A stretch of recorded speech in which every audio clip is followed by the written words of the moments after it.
But I thought it was gonna be nonsense. 45 minutes later, I go to get the results, and it sends me to a link that sends me to another page that basically says, click here because we don't want you to sue us for slander when we tell you what we're about to tell you. And I'm like, oh God, this cannot be good.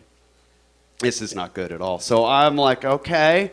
I'm a little reluctant, but I click the button and it takes me to the results and it says, okay, out of the thousands of people that have taken this personality test, you rank within a high percentage of people that suffer psychopathy. I was like, oh yeah, this is not good. But it's starting to make sense a little bit. And no, so I had questions. So I figure who best to ask? Your mother, right guys? Right? Your mom. So I call my mom. And I'm like, hey, last night I took this personality test and she beat me to the punch. She goes, did it say you were a psychopath? I was like, what the hell, Mom? How do you know? And she goes, okay, well, you know how when you were younger, you had to see a psychiatrist for a little while? And I was like, yeah, you mean the 11 years of my life that I will never get back? And she's like, well, one day you and him had a conversation that was cause for concern. I'm like, okay, so what happened? And she goes, well, he had you take a personality test, and after we got the results, he pulled me aside and said, ma'am, let me just forewarn you, don't be surprised if your son, and in so many other words, this is basically what he said, don't be surprised if your son basically makes the news someday. And I'm like, what the fuck you mean the news? And she's like, that's what I thought, right? And so she goes on to tell me that he said, well, your son, he little bit of a psychopath. Not anything to worry about, I don't think. But, and my mom's like, well, what does that mean? And he goes, well, they don't have the full range of emotions. And she's like, okay, so what exactly does that mean? He's like, let me put this in basic terms here. Okay, you know how normal people, like you and I, when we peel an orange, you dig your thumb in on one end and you peel the flesh from the body. And she's like, yeah. He goes, well, don't be surprised if he's on the news doing that to a vagrant someday. And I'm like, oh, what? and I'm like, so on a scale of like 1 to a snowballing body count, how bad is this, Mom? And she goes, well, let me put it to you this way. It's like, oh shit. Have you murdered anyone yet? And I'm like, what the hell, Mom? No. I mean, I've considered it a lot, like from time to time, haven't we all? And she's like, not exactly, honey. I'm like, oh no. And so I told my wife all this, and she's like, yeah, that makes sense. I'm like, how the hell am I the last guy to figure out all of this shit? And she goes, well, honey, you're not exactly normal. I'm like, oh God, why do people keep saying that? And she goes, well, you know how, well, let me see. You kind of have the same cold, dead-eyed stare sometimes that our lizard has. I'm like, what? Yeah. So what the hell? But I did some research and come to find out, yeah, most psychopaths don't exactly have the full range of emotions. And that does come with some benefits and positives, like negatives. There are some jobs I just can't do, like doctor. Couldn't do it. You got to give people bad news, and I don't handle tears well, like at all. Like I'd have to be the guy to walk. Like I'd have to handle bad news like a Marine handles a grenade. Like, Miss Johnson, I'm afraid you have AIDS. Fire in the hole! Everybody get down! Yeah. Not exactly what you want to see from a doctor or a medical professional, right, guys? Yeah. And I did some digging, and have you guys seen that show, Criminal Minds? It's on Netflix. Yeah. Did some digging, and come to find out, I could either be the serial killer, which it's got to be kind of fun, right? Like, there's a reason there's 9,000 episodes of that show. It's got to be a little fun. Like, and I thought about it, and it was like, if I was a serial killer, what kind of guy would I be, right? I'd like to think I'd be a little artistic with it, like I do comedy. I'd have to do something to get a laugh out of somebody, right?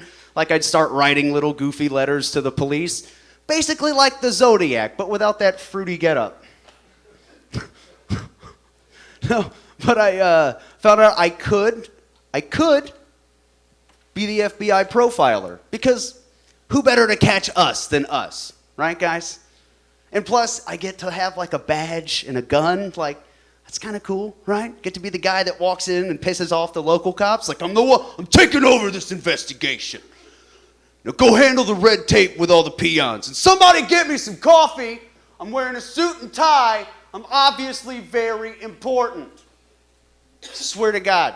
Coffee, black, sugar, twist a lemon. You screw it up and I am out of here. You guys will never find these missing hookers.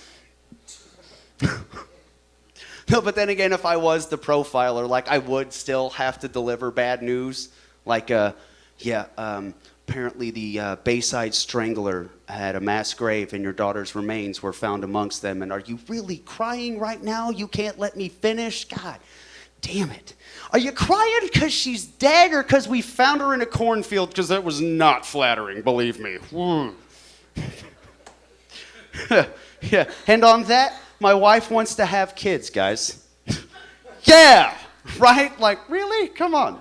Not dad material. Like, I got felonies. What am I going to teach them? How to make a shank out of a toothbrush in case somebody wants to take your lunch money on the first day. That doesn't really come in handy till middle school, right? I mean, just me. No, look, guys, my wife, I didn't know that sex would get so weird once we got married. My dad's been married like 3 times. I figured he could have given me some advice. Nothing. Like, we're 2 years in. I thought by now I'd be picking out what sex toy we're going to use tonight, not what show we're going to put on Netflix. Which, when I found that out, it was like, all right, about to get my business on. I take my underwear off. I grab the TV thing, just, a little background noise, right? A little something. And she says, don't put anything on that we haven't seen, because then I'm just going to want to watch that. Really? Like, you can't give me 5 minutes? A lot? Like, all right, so we have to put stuff on that we've seen every season of so she doesn't get distracted. And guys, FYI, really hard to finish with Malcolm in the Middle or Criminal Minds playing in the background. I feel like I'm going to get conditioned to a weird fetish that I can't find on a Google search yet.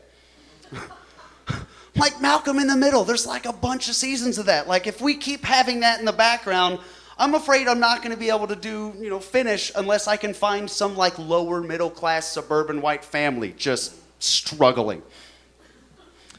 Like I said, there's 9,000 episodes of Criminal Minds. Like, I'm afraid I'm going to start wanting to keep her in a cage in the basement. Like, come home from work, like, I'm home, honey. You better say welcome home or I'll come rattle that cage again. Well, yeah, it gets a little dark. Just roll with it. It's okay. No, but she wants to have kids, and I don't know jack shit about these kids. Like, she showed me this video on YouTube of some guy, and he's holding this baby. And he's got this big bushy beard. And in the next scene, still holding the baby, but he's got a towel over his face. Takes the towel off, no more beard. This baby loses its mind. And she's giggling like, how funny is that? And I'm just like, oh, why is it crying? She's like, what do you mean? It doesn't recognize him anymore. And I'm like, he smells the same, doesn't he? And that's when she had to explain to me that kids aren't like dogs. Apparently, they don't work off of a scent system. And I was like, yeah, you say that, but he probably didn't do the hand thing long enough first. And like, we've got 2 dogs. I'd rather stick with dogs because, like, let's be honest, anybody that has kids knows that the worst a dog is going to do is tear up your cushions and shit on the rug. A kid will shit on your dreams. Oh, man. No, we've, like I said, we're 2 years into it, and we've had to recently, like, try to spice it up. And anyone here in a relationship or married? By round of applause? Yeah, okay. Now, Have any of you had sex and paid a light bill? Yeah. It's only weird for you if you let it be, right? Screw those guys. If they want $140 to keep the lights on, they're gonna earn it. But my wife's a bit of a screamer, so now I'm just worried about the neighbors knowing my PIN code. 39, honey, shut the hell up. Oh my God, people can hear us. And that is my time. Thank you guys. Ladies and gentlemen, keep it going for Brandon Glidden. And we're just gonna keep things rolling right along. We're gonna bring our next comedian to the stage. Please give a warm welcome to Mr. Samson Kirkman.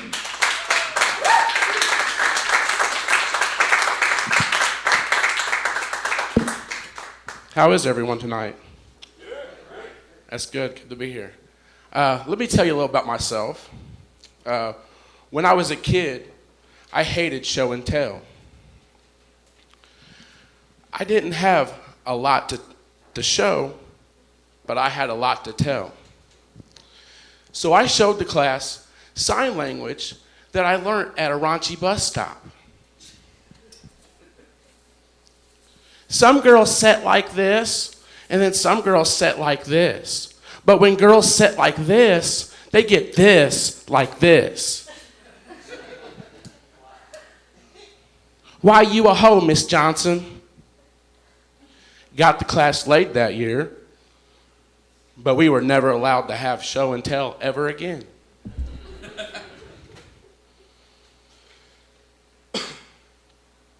Man, let me tell you. Puberty was awkward and hard. I was a fat ginger kid, meatball-looking son of a bitch, that couldn't figure out how to rub one out. Me working my little ginger snap like a blonde working a Rubik's Cube. Are we there yet? Is it solved? You're lame, this sucks, whatever.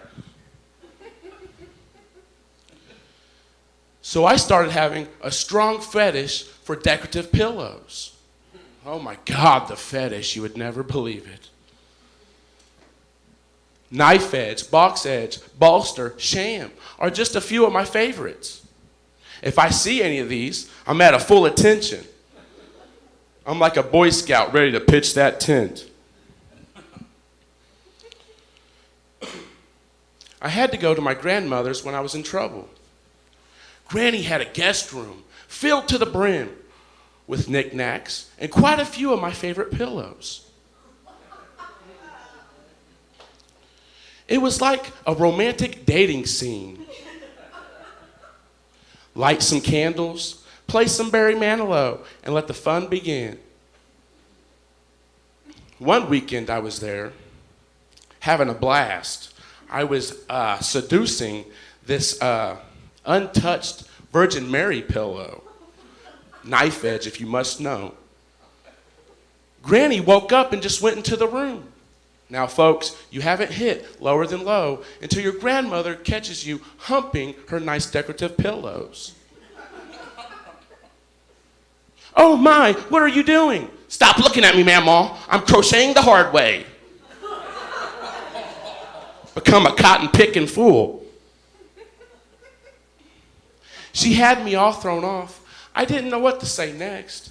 The best thing I come up with was, stop being a little bitch and go back to sleep.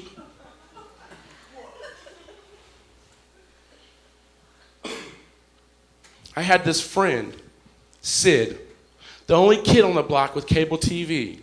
As you can imagine, as a teenager, all the youngsters are trying to rub one out at his house. But what caught my eye was his mom's pillows. Not her boobies, but actual pillows. She had a 6-foot bolster. I'm telling you what, I'm punching it and humping it at the same time. Practicing prison rape at a young age.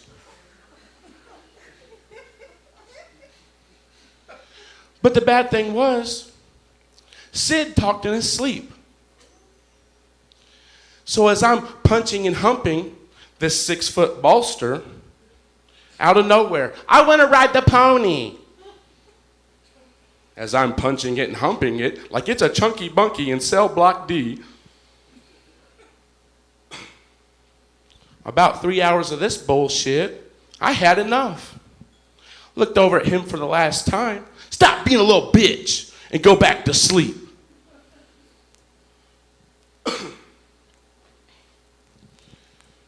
If I had to use 2 words to describe my life, I would say no Vaseline. And I'm not even gay. Imagine that. Life's been tough. I had to quit selling meth and become a painter. That's what you do, right? You ever work with people that you can't stand? Yeah? I got a few on my crew that's a little too far out there. We're painting the Shelbyville Hospital, and there's a lot of mistakes. And the guy that's the foreman, he's nothing about the job. He don't care nothing about the job. He's, hey man, we got 42 jams, door jams that are fucked up, man. But my band kicked ass Saturday night, man.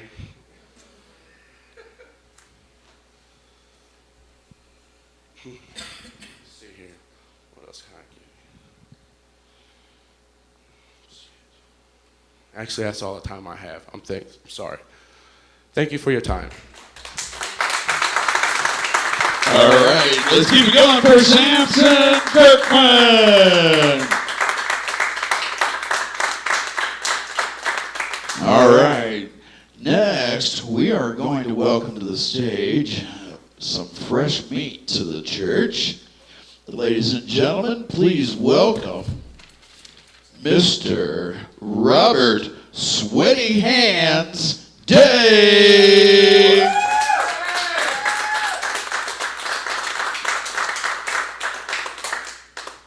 How y'all doing? All right. Let's get to the point. First church of cannabis. I can say I've never been here, but I have been there. Let me tell y'all some stories about that right there. You ever smoke weed and do some dumb stuff? You ain't got to answer. Because I know. You have. It happens. You be riding in your car, and you sitting there at a stop sign waiting for it to turn green. Yeah, I said stop sign. You sitting there at that blinking red light. People passing you up like, oh, they ran a red light. You pulling over for luggage racks because you think they're police lights. Yeah, I see. You hate everybody who drives an Impala. You slowing down like everybody know them Impala lights. You slowing down like, man, get a real car. But the dumbest thing that I ever did, y'all, I was smoking weed. I had a good show one night. I was up in Chicago. Guy gave me some weed. I don't know what kind of weed. Granddaddy Kush, they got all these names now. Some weed that I didn't smoke. So it was higher grade than what I'm used to. So I'm coming back, and I'm smoking. Sunroof open, blazing, getting it in, feeling good, like it's good stuff. And then it happened. That weed paranoia kicked in. And you know, if you think it, they will come. I'm driving down the road, and I'm getting paranoid, like, this weed, I'm like really, really high. And I said, I gotta stop. Sure enough, I see these red and blue lights. Red, blue lights. Now I'm panicking. I'm eating the weed. I'm stuffing the weed. I'm throwing it out the sunroof. I'm fanning the car like that's gonna help. No, it ain't. And so I'm driving. I said, okay.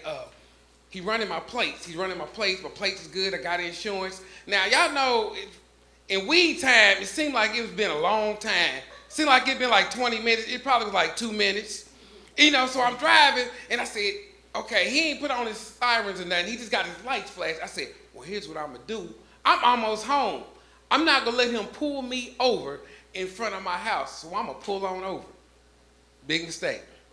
So I pull over to the side of the road, And I'm sitting there on the side of the road, and I'm waiting for the cop to get out of his car. And I'm sitting there, and I just keep seeing the red and blue lights, the red and blue lights. And I said, I'm going to look and see if he's coming. So I turned to look to see if he was coming. And outside my passenger side window, I see my Bluetooth battery done died in my ear. I threw away all my weed because the battery died in my Bluetooth. I'm like,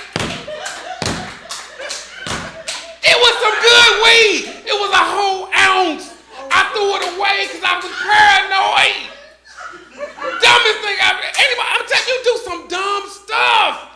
I was like, I can't believe, I had to tell this story. I said, I cannot believe. I threw all that away. You see I ain't got no Bluetooth, right? Yeah, I'm good now, I'm good. Yeah, weed, man. Weed, they tell you that it burn up your brain cells. It's true. But what they don't tell you is before they burn up your brain cells, you come super duper smart.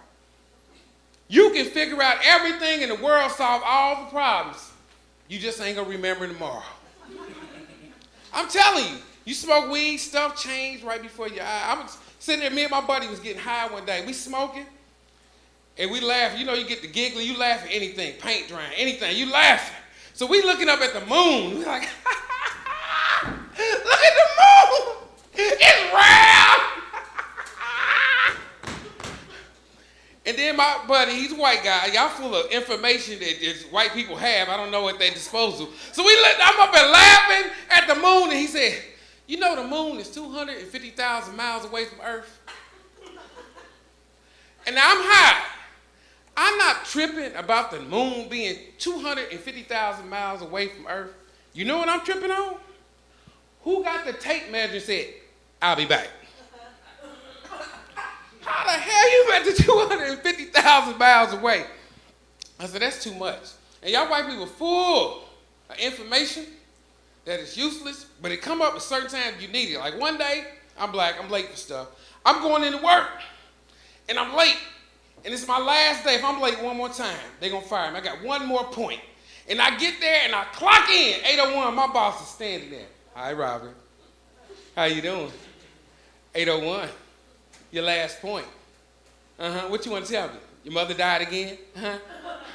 Nah, you used that one twice already. Like, nah, man, for real, what happened? So this is what really happened. I'm telling him, Nike's gonna help my job. It probably ain't, but I'm driving into work, and these ducks are crossing the road, and I'm about to run them over because I don't want to lose my job.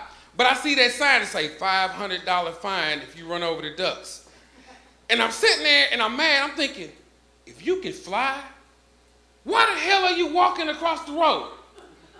So my boss says, well, you know, 6 weeks out of the year, ducks whip their wings and grow new ones. I'm like, why the hell do you know that? And do I still have my job? That's all I want to know.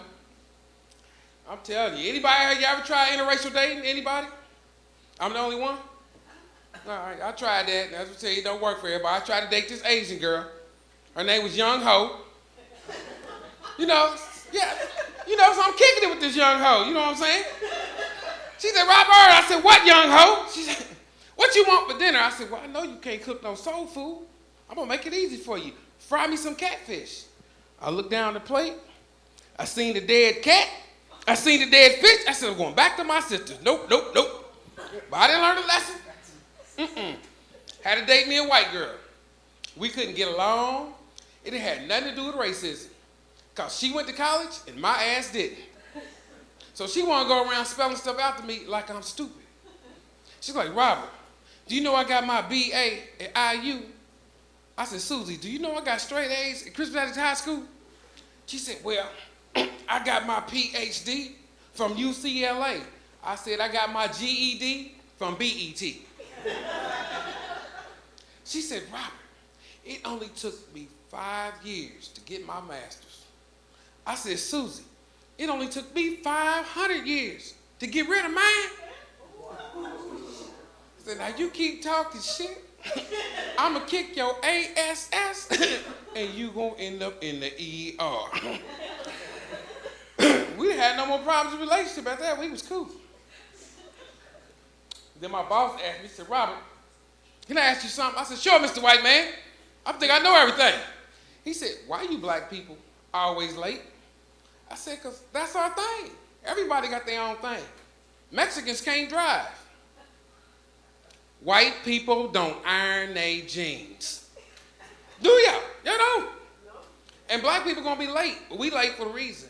Black people are the most spiritual beings on this planet. We wake up every morning and we pray to God. That's right, we do. We wake up every morning and we pray to God that the car's still out there. Then after that, we pray to God that the car start, please. Now after we get a jump from our neighbor, we come in to work, we can't get the traffic report or the weather report. Y'all know why, they stole the radio first night. So we come in to work and we praying to God that we got enough gas to get to work, to borrow some money so we can get back home. So y'all know there ain't no myth about our credit. We got bad credit. I got bad credit and I'm not ashamed of it. My credit's so bad that even when I pay cash, I need 2 pieces of ID. And you know it's bad? Well, you need a cosigner to file bankruptcy. Yeah, that's some bad credit. And so, you know, like I said, I got, you know, I'm diverse. I got black friends, white friends, I got all types of friends. But, you know, it's just entertainment. Because my white friends, you know, I be talking to them, they're like, what is this broke thing you keep speaking of? I'm like, what? Y'all got it like that? Like, y'all doing real good. Y'all doing real good. But that's one of the things. And then homeless people, crackheads, these type of things. You ever see crackheads? Y'all have them in y'all neighborhood? Y'all know what they are though, right? Yeah, y'all probably got meth heads. Yeah, it's different. They probably do the same thing. I don't know. They do stuff that normal people don't do. Like you be working on your car and you got that one boat, you got 6 boats. You got 5 of them off of that one, you can't get turned. And out of nowhere, crackhead just pop up. Hey man, you trying to get that off? I'm like, yeah, like, I'll get that off. It'll cost you $20. I like, man, I've been out here 5 hours. I cannot get, if you get that off, I'll give you $20. He's like, okay, you give me $20. I was like, yeah. He said, hey, okay, give it to me. Yeah, I'm gonna get it. I'm like, okay, well here, I got some pliers, some wrenches. Oh, I don't need none of that. Hey, you gonna get that boat off? I'm over here tightening and twirling. He like, man, they got crackheads. He went over there and did like this.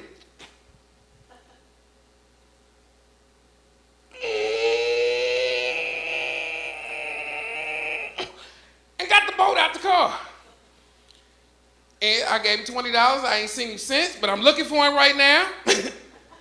Y'all see him, tell him I got some work that I need done. And you know, crackheads, meth heads, these people that are on drugs, they all just have, you know, their own issues. They just, you know, ain't nobody perfect. They just got issues, but they're not dummies. Let me tell y'all right now, they're not dummies. They do stuff like try to sell you stuff that you ain't supposed to get at a gas station. You know, I'm trying to get some gas one day, man. They got like, hey man, I got them pork chops. I'm like, sorry, I'm Muslim. He's like, hey man, I got some catfish. I don't buy meat where I get my gas. I mean, they just keep on trying to sell you stuff, trying to get you some money, begging for change, all this stuff. I was like, look, man, you got some change, you got some change, you got some change, you got some change. They begged me for change so much in my neighborhood, I wouldn't have had a coin made that said change. I couldn't take it no more. So next time I said, like, hey man, I see you on TV, man, you funny, man. I'm like, what you want? I said, you want some change? He said, yeah. He said, I want some change. I said, okay, well here, take it out. Go over here, count it out. 25, 35, 45. Change? I said, yeah, turn it over. Your life, change your life. That's what you need to do. And so he did. Next time I seen them, they came out with a whole new hustle. The fake homeless people. Have you seen these people? Yep. Yes! You've seen them, and if you don't know that, I can tell you where you can find them at a very long light. So you sitting there, and they start looking at you like they give you a different look, you're going to change your mind. But you smarter than them, and that's when you start combing your hair, changing the radio station, yelling at the kids, sit down! Come on, like, change. I ain't giving him nothing. Come on, like, change. I done told y'all kids, sit down. Ain't even no kids in the car. I done told y'all, I'm not giving him nothing. So I'm going into work one day, and the guy's standing there with the sign. I said, I'm going to help this guy out. I said, hey, man, how long you been out here? He said, I've been out here 2 hours. How much money you done made? He said, I ain't made nothing. Let me tell you why you ain't made nothing. It's 7:30 in the morning. People got to be at work at 8. You on the own rent. Ain't nobody going to slow down, get rear end, and get $30,000 worth of damage did they car to give you no dime? Get on the other side of the road.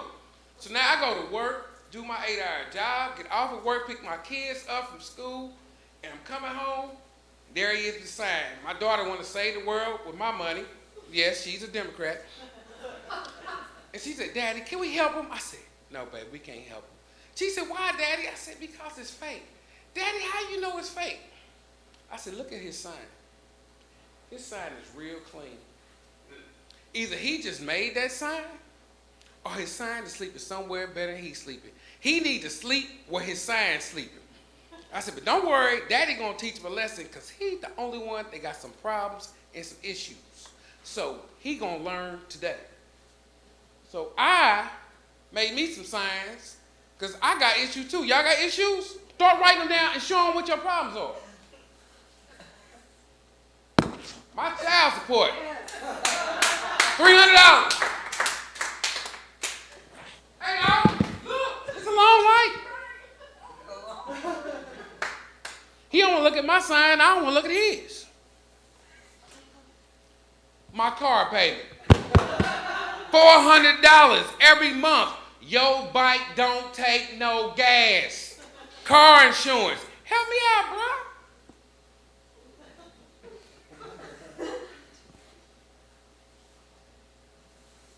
My rent, $800. You ain't got no rent. Y'all could have said mortgage. I don't know how smart he is. He's on the side of the road with a sign. But I'm like, yes, I got to pay this every month.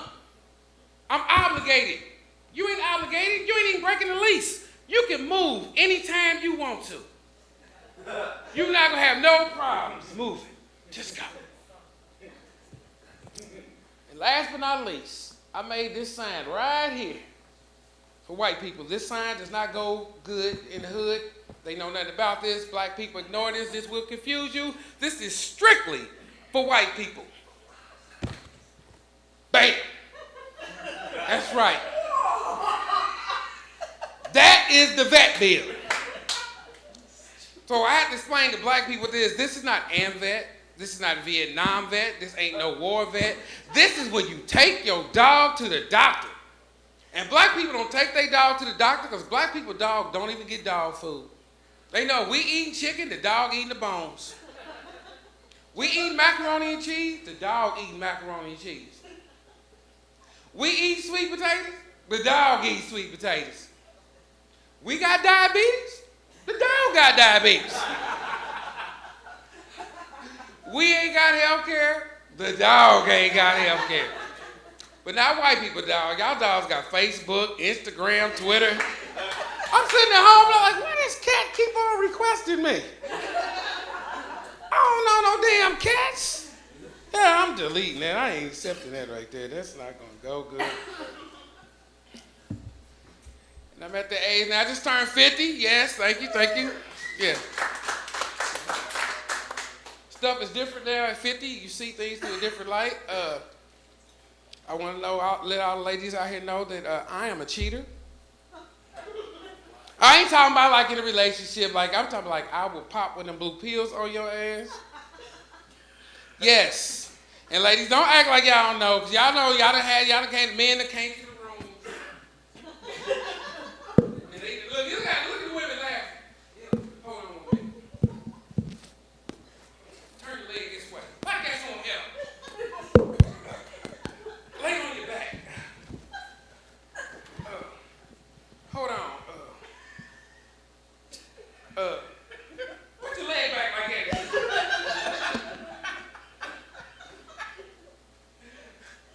Let me tell y'all something. Men try to be modest and won't take that blue pill. I will take it. Because you ain't got to go through all that. Because if you take that pill, this is all you got to do.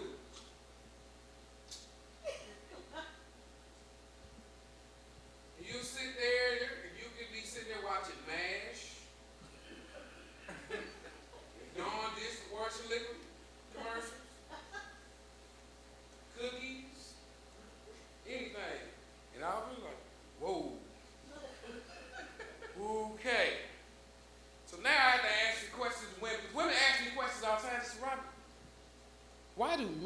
piss all over the toilet? Why do little boys piss all over the toilet? I'm like, I'm going to tell you this. If we can hit a hole this big, and you think we can't hit a hole this big, I'm going to explain it to you. When you wake up in the morning, and your stuff is pointing up like this, unless you are talented and can piss a fountain into that toilet, this is what it's like for a real man.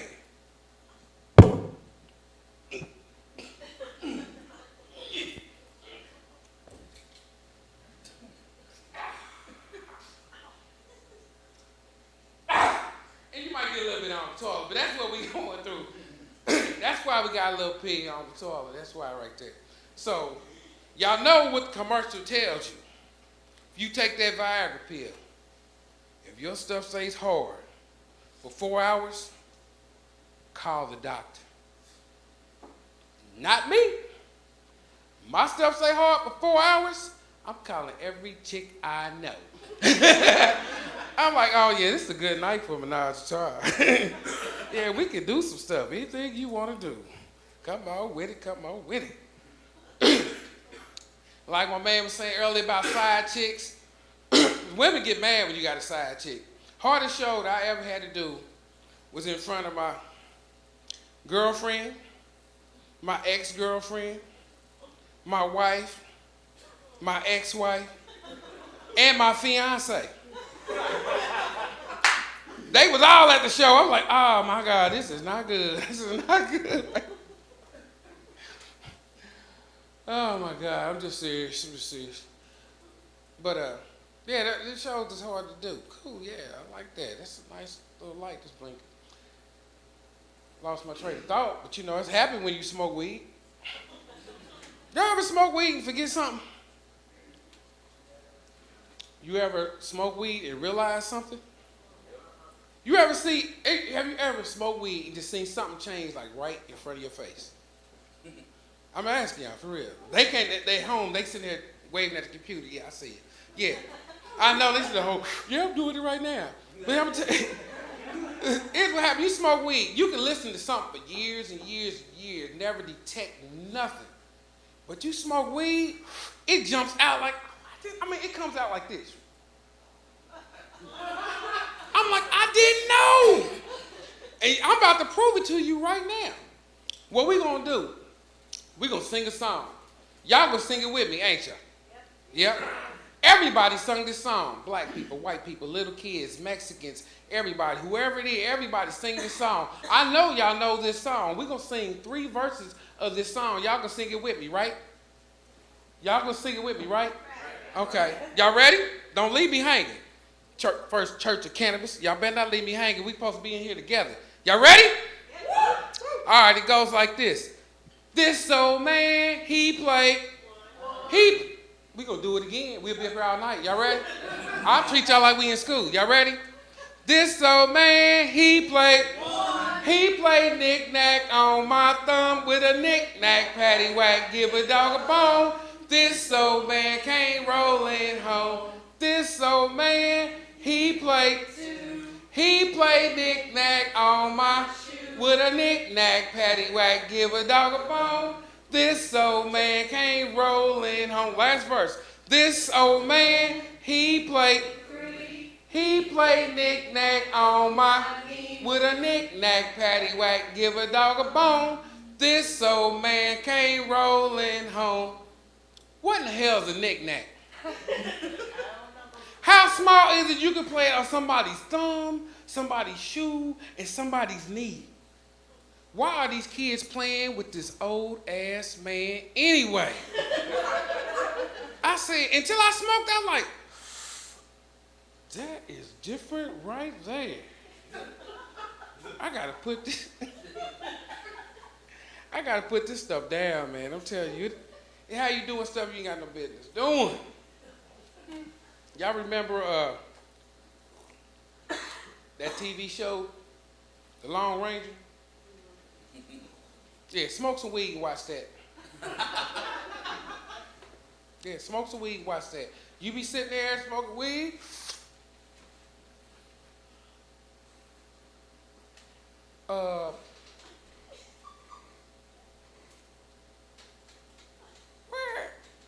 he got that mask on? Ain't that the sign of a criminal? Where he keep getting them silver bullets and he ain't got no job? Why is the white man hanging with the Indians? Ain't they the ones that killed the Indians? You know, so I was like, what in the hell does King Asabi mean? You know, you just be sitting there like, I gotta put this stuff down, man. I'm just going too far. This stuff is just too strong for me. My weed smokers in there. I'll give yourself a round of applause.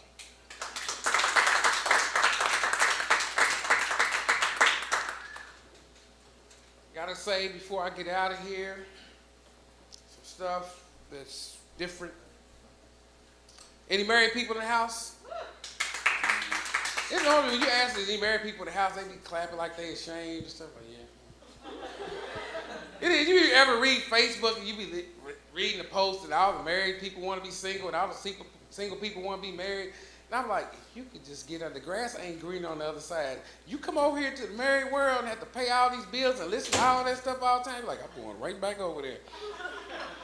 Then you get single and you find out a couple of nights that you ain't getting no tail. You're like, okay, I'm going back over there. And it's a trip because, you know, well, I don't know about the dating scene now, but back in the day, people be dating and, you know, women play them dating games that used to get on my nerve. They have trick questions that, you know, they always can get out of sex. They can always get out of sex. And a man ain't got no excuse not to have sex unless he got a disease. I mean, that's it. Other than that, you ain't got no reason. Well, I'm on my period. I got the cramps. You know, all these excuses, you know what I'm saying? So women, I got like, when I was there, I had a wheel at my house that had a wheel of excuses. So just spin it and just tell me what the excuse is. Because I know you got one. And so, you know, they got trick stuff like you can't meet a girl. Like, say you meet a girl today, and I meet this young lady like, hey, you look good, you cute. Think we can get together for a little bump and grind? You know what she can say? I ain't known you long enough to be doing that. You go holler at a girl that you've been talking to and been knowing since kindergarten. She the girl like, girl, you done grew up, you looking good. You wanna get together for a little bump and grind? Now you know I've been knowing you too long. How the hell you gonna win? You ain't known her long enough, you been knowing her too damn long. You can't win. They first one, the main one, you might have AIDS. I find out you might have AIDS when you first meet them. But the more you take them out to dinner and buy them stuff, the less your chance of having AIDS is. I'm like, that ain't AIDS. Like, girl, he bought me some Red Lobster and bought me a nice little necklace. Like, he might be all right. That ain't no AIDS test because somebody bought you a gift. Like, you would be crazy. So all it is, they just stalled you all this time, and you wait a couple of weeks later, now you having sex with a raw, no condom going on. Like, you could have gave me this stuff on the first night. You know, why we going through all this? It's crazy. So, like I said, let's see. Halloween, anybody get into, I'm one of the people like to get into character. Halloween? Yeah. That's my favorite holiday. You can have some fun. You know what I'm saying? So, I'm telling my wife, we're going to dress up for Halloween. She said, what we going to be? She said, I don't know what I'm going to be. I said, well, I'm complimenting you. You going as a shoe, I'm going as a sock. You going as a spoon, I'm going as a fork. She said, well, I don't know, you know, what you going to be because I'm going as a pumpkin. I said, I'll be right back. Came out there, in the kids' room, got a bed. Said, you going as a baby? I said, nah. You going as a pumpkin? I'm going as Peter the pumpkin eater.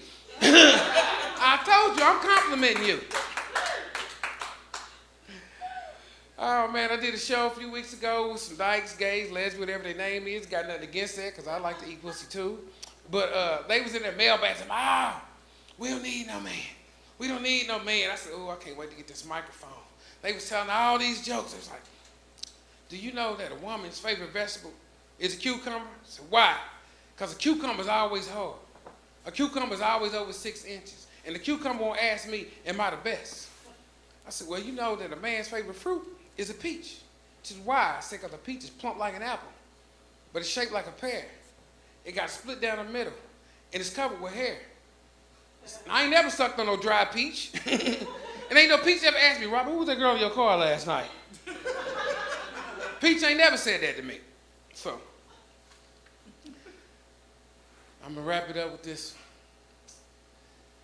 Racism still exists. We got to get rid of it. We all are one. Hopefully one day that'll happen. Maybe not in my lifetime, but one day it'll happen. But racism still exists. I'm gonna give you an example. This past Halloween, I took my kids trick-or-treating. And we went to these white people's house because we wanted some good candy. Black people want to get that penny bubble gum. We wanted some candy bars. So I dressed them up as Raggedy Ann and Andy. And we went out in this nice white neighborhood. We knocked on the door. We said, trick or treat. And the lady opened the door. She said, who y'all supposed to be? I said, Raggedy Ann and Andy. She said, Raggedy Ann and Andy just left my house. You got to change costumes. Okay, I take them back home. We change. We come back as Hansel and Gretel. And we knock on the white lady's door.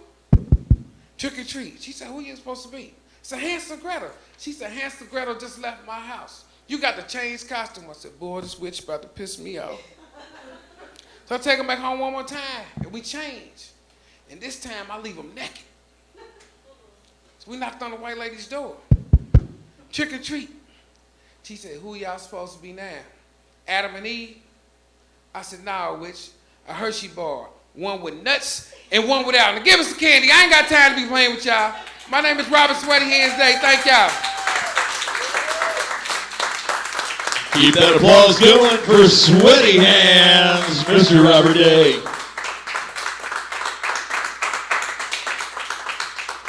We're going to keep things rolling right along here at the First Church of Cannabis. We've got another piece of fresh meat. For your observation, please welcome to the stage Mr. Damon Cherry.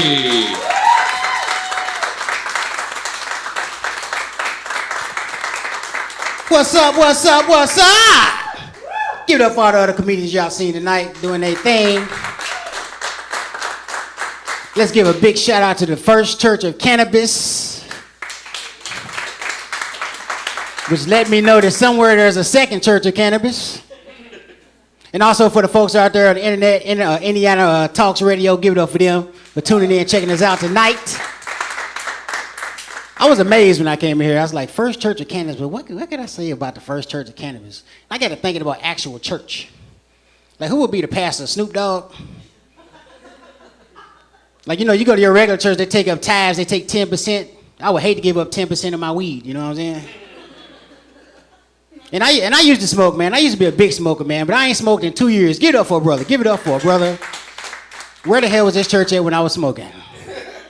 But, you know, little signs let me know that I had to give up smoking weed, man. I started doing stupid stuff. Like I had to go take a piss test for a job. I ain't piss out number C's and stems. It was vines growing out on the side of the cup and shit, you know what I'm saying? This really let me know it was time to quit smoking. I got the munchies one day, right? Fixed me a nice big old plate of food, cut my microwave on for 5 minutes. 5 minutes later, bing! Man, my damn food still sitting on the kitchen table. Shit, I wanted them ramen noodles like a mom. And this really let me know it's time to quit smoking weed. Anybody that went to the gas station, gave the lady pump for $5 on pump one, I got in my car and drove straight the hell off. I come back 10 minutes later, I got to whoop this old white lady ass for stealing my gas, you know what I'm saying? Like I thought it was going to still be there, you know what I'm saying? Man, a lot of stuff going on in my life, man. Like I said, we are in church, so I guess we might as well treat this a little bit like church. Whenever I look over to your neighbor and say, neighbor, let me borrow $4 or $5 so I can give me a bag of weed when I get up out of here. Y'all stupid for laughing at that shit. A lot of stuff going on, man, you know what I'm saying? I'm trying to date, man. I'm dating in my life. Anybody out there dating? Married people, single people, make some noise, make some noise, make some noise. I'm dating. I'm doing a lot of dating in my life right now, trying to find the perfect one. But I love big girls, man. We got any big girls in the house? Make some noise. I was about to say, a couple of y'all should have been clapping. I saw y'all come in the door, you know what I'm saying? But I like dating the big girls because big girls do big girl sexy stuff. And y'all looking at me like, what is big girl sexy stuff? Prime example. Me and this chick, we out on a date. She about 250, 260. She got a little marinara sauce on her face right here. She did the sexiest thing ever. She took a roll, wiped it, and ate it. I'm like, oh my God, that is sexy. She got even sexier. I took her to a buffet. She didn't even go to the regular table. She set her ass right at the buffet. She using her hands in the pans and stuff, you know what I'm saying? big girl stuff, man. A lot of stuff I like in women, man. I love big-breasted women. Big-breasted women make some noise. And I did see a lot of bouncing come through the door, you know what I'm saying? And I like big breasts because, you know, I like to have fun with big breasts, you know what I'm saying? I have the most fun in the world. I would treat your breasts like it's a game of tetherball.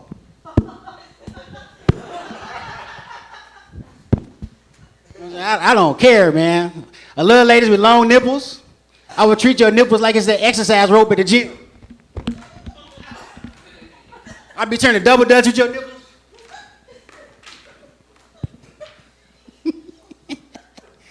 I love big, pretty areolas, too, you know what I'm saying? I like the areolas that look like a combination lock. 36, 26, 18.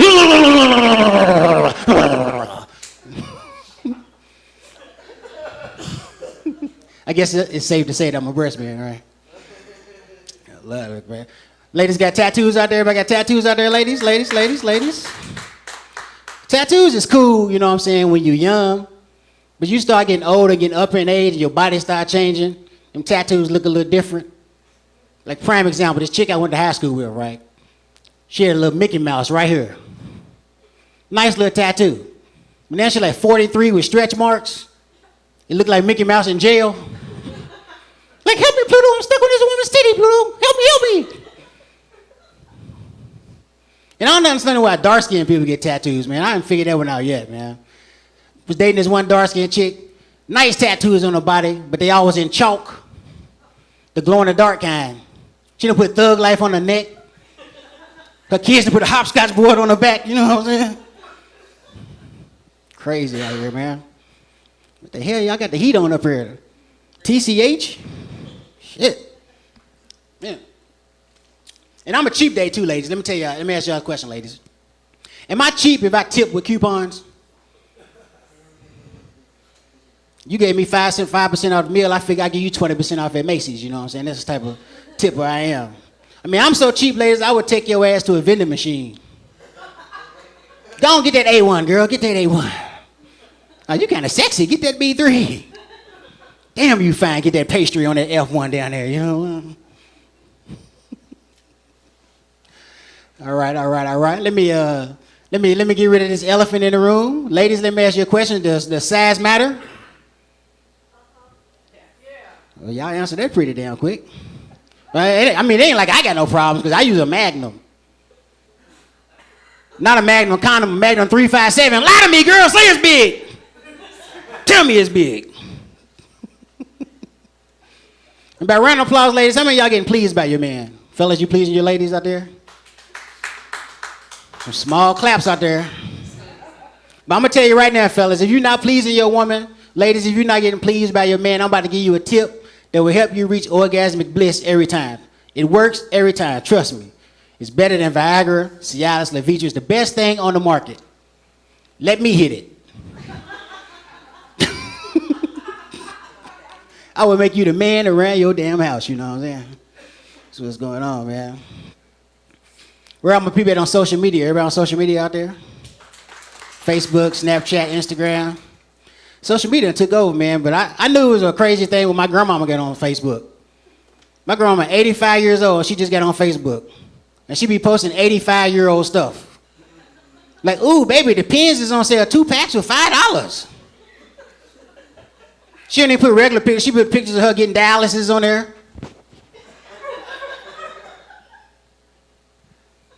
She tried to get sexy with it. She got a picture of her on her walker.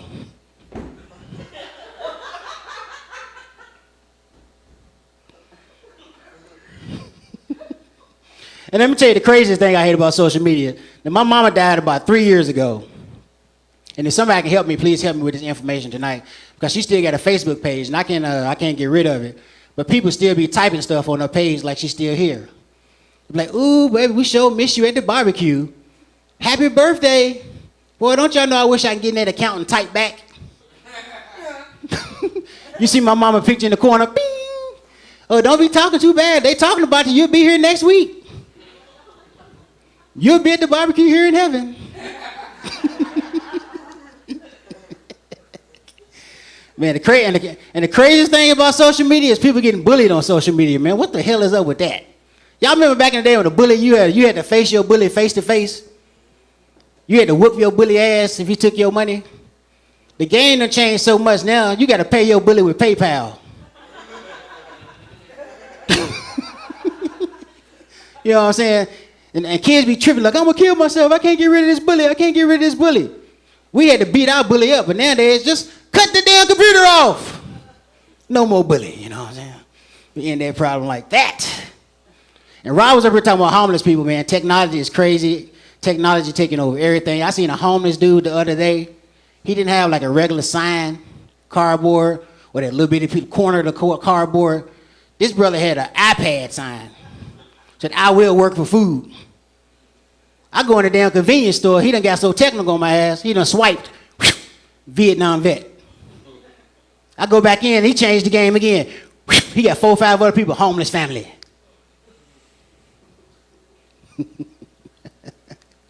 Society's changing, man.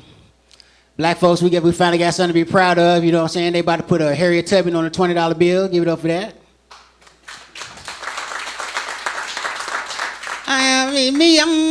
I'm kind of iffy on that. And I'm gonna tell you why I'm iffy on that. Because you know what I'm saying. And, you know, in this country, you know, it's always been determined that women make less than men. You know what I'm saying. Women are more undervalued than men. For me, I'd rather for my $20 be worth $20 and not $17.14. You know what I'm saying. And it's gonna change the game too. Like, you know what I'm saying. We're in the house of cannabis. You know what I'm saying. When you buy a 20 sack, what do you buy? You buy a dub, right? A dub sack. Then with Harriet Tubman on the 20, it's gonna change. It's gonna be now called a tub sack. You be asking your mama for $20. Yo, mama, can I borrow a tub? Man, it is roasting up here, boy. Man, I'm about to be a daddy. Give it up for a brother. Don't clap. Don't clap. Don't clap. Don't clap. I'm gonna tell you why. Because we bought the pregnancy test from the 99-cent store. And she was pregnant as soon as she took it out the box. She didn't even have to pee. Now I'm about to have twins, you know. Had my first menage a trois. Give it up for a brother. Don't clap. Don't clap. I got both of them pregnant. I don't know if it was a good night or a bad night, you know what I'm saying? Y'all let me know, you know what I'm saying? And I see we got a bunch of white folks in the house and, you know, black folks, you know, it's a mixed crowd out there. You know, they always trying to, you know, make difference between white folks and black folks. You know, there really ain't no major difference. We all the same folks, you know what I'm saying? Amen. We just do things different. Like white folks, y'all go to the doctor. Black folks, we don't go to the doctor for nothing. I seen a white dude at my job cut himself, paper cut. He was off for 3 weeks, got 401k money and everything. I seen the dude get shot 5 times. Pow, pow, pow, pow. Take me to my mama house. People died at the hospital. Evidently, people died at their mama house too. And if I had known that was gonna be my last time seeing Ray Ray, I would have thought of something else better to say. Hey, Ray Ray. Hey, Forrest. Woo, man. I'm broke as hell, man. Anybody else out there broke? Man, I'm broke as hell, man. And I grew up broke. I mean, in my house, everything was generic. Everything was generic. I mean, we had generic food, generic pop. Everything just said pop. Chip just said chips. Cheese said cheese. My damn birth certificate just said black child. I mean, we had so much generic stuff that when I went over my friend's house that had real stuff, I laughed at them like the real stuff was generic. Ah, y'all got Pepsi? Ha! It ain't got nothing on pop. Oh, y'all got Fritos? Ah! It ain't got nothing on chips. You know what I'm saying? Broke as hell, man. Dating, man. I think they should come up with a dating etiquette. You know what I'm saying? I got my own little dating etiquette, you know what I'm saying? Like if you're over 250 pounds, don't come with expecting a doggy bag. I don't pay for doggy bags on a date. Worst thing ever. And also if I feed you, you got an eating disorder, you need to let me know that up front because I would hate to spend $55, $60 on a lobster and you throw it up when I could have just bought your ass some chicken fingers. Shit is crazy, man. Give it up for this presidential election, man. Who y'all voting for? Who y'all voting for? Johnson. Who? Lyndon B. Johnson. The hell? Nah, I haven't really decided who I'm voting for, but I know it ain't gonna be Donald Trump. You know what I'm saying? For me personally, I think Donald Trump is a bully, and I think, you know what I'm saying, we should use Trump as a new N-word. Like, you know what I'm saying? Every time you want to use that word, you be like, man, this Trump crazy. Man, Trump, please. I know this Trump didn't. We should replace Trump with the N-word, you know what I'm saying? And Hillary, you know what I'm saying? If Hillary get in office, I'm gonna open up me a business, because I'm gonna start selling pantsuits left and right. You can come to my store and get all types of pantsuits, you know what I'm saying? Oh, yeah. And whoever get in office, you know what I'm saying, I hope they go ahead and finally fix this gas situation, man. Yeah? Gas, it's going down a little bit. It's cool right now, you know what I'm saying? But y'all remember when gas was like $700 a gallon? And your ass had to debate if you want to go on a booty call or not? You be like, I stay on Shadeland. You stay up on 96. Now I think I just stayed home and jack off tonight, you know what I'm saying? But gas kind of cheap now for all my players in the building. It's kind of cheap right now.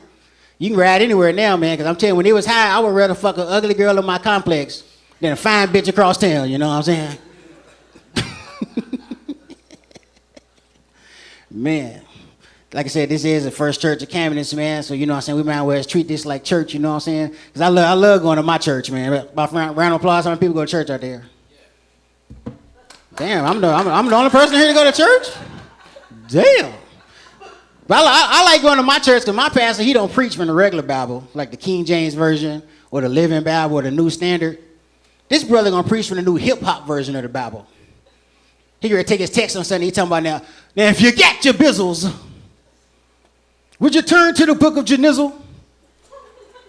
I said, verse fizzle. And it reads in the begizzle, Gizzle created the hizzle and yizzle. I said, First Church of Cannabis, can I get a name mizzle? Oh, hallelujah.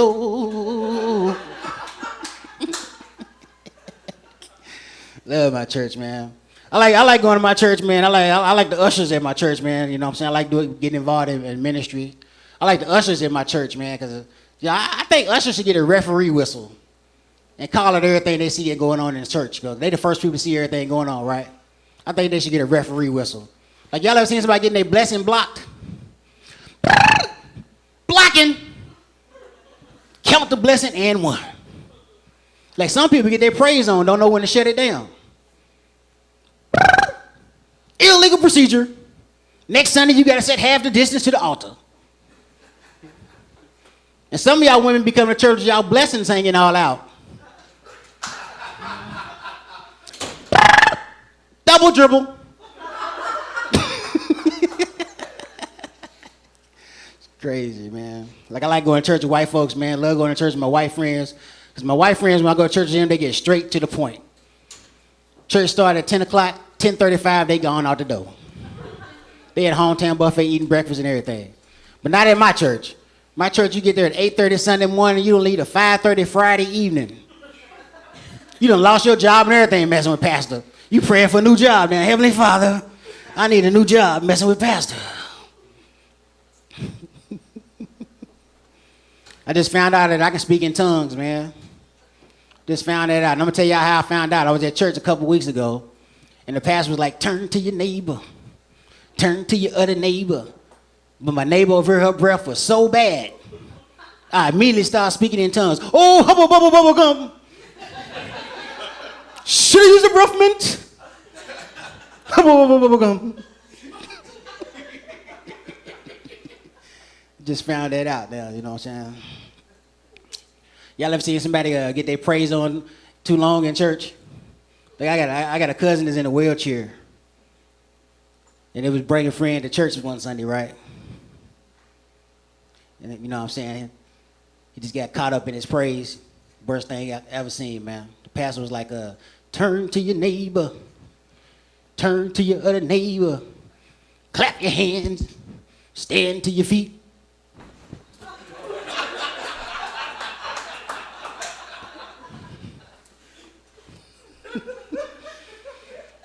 Y'all can go to hell for that. Man, parents in the house, make some noise, make some noise, make some noise, make some noise. I mean, people just glad to be away from their kids for a while. Because I know if somebody ghetto ass in here, their kids at home watching themselves right now. Hello, you. Hello, me. I'm going to tell you right now, man, have your kid turned out in life, you as a parent, you should have known it. Because think about it. If you would have paid close attention to the ultrasound when the doctor gave it to you, it would have told you a lot about your kid. Like if your kid is gay out here, you would have known it. Just think about it. Like the picture of a normal baby in ultrasound, that picture been like this.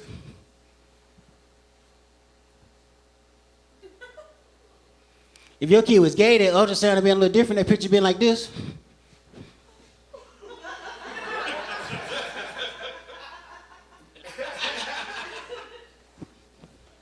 You be playing double dutch of your umbilical cord and stuff, you know what I'm saying? Your kid out here thugging, selling drugs. You should have known that. If you paid close attention to ultrasound, they would have told you that. He be locked up by your rib cage. Let me up out of here, mama. He be trying to sell your ovaries. Yeah, I got 2 for 15. Yeah. Man, had a great time on my birthday last year, man. Went to a strip club, man. About round of applause. I mean, fellas and ladies these days like to go to strip clubs. Cool. And we went to a strip club in Atlanta where it goes down. But I got caught up in the strip club, man. It was the last time I went, and I'm going to tell y'all why. Because when I got to the strip club, all the strippers was handicapped. Same thing I said. But I figured, I'm in here. I might as well have some fun, y'all. So think about it. The first little stripper, she came out, she got one little leg, right? It's got that little nub on it. That little nub smacking me all in the face. It's scooping up change and stuff. So y'all know I had fun with her. I just tipped up 50 cents all night. I got half the show. What was I supposed to do? You know what I'm saying? Then another stripper come on. She blind. She can't even find the pole, y'all. She all over the place. So y'all know I had fun with her, fellas. I'm putting napkins on in the garter belt. Ah, shake it, girl, shake it. I'm making it rain with the napkins and stuff, you know what I'm saying? That club was out of $2,000 worth of napkins right now. I got finished with her, you know what I'm saying? Then another stripper come on. She ain't got no arms. She just staring at the pole. But all her money on the ground, she did the most creative thing I ever seen ever. She put 2-sided tape on her body and was just rolling on the ground. Here you go, Diamond, take my ones in the back. Yeah. Y'all enjoying yourselves out there? Y'all good? Yeah. That's what's up, man. Man, I want to, hey, Jerry, I want to do something special, man. I don't know if anybody ever do it. First of all, I'll give it one, this is a 1 year anniversary. Get up for that. You said it was a bell up here, man. I want to ring the bell. Right on the altar. Right, this right here? Right there. Because, man, when you told me that tonight, I did not know that Otto had passed. You know, when I first started doing comedy, I started doing comedy with Jerry and Troy Davis and Otto and all them. And he told me that tonight, and I didn't know that Otto passed. So I want to actually just hit the bell for my man Otto.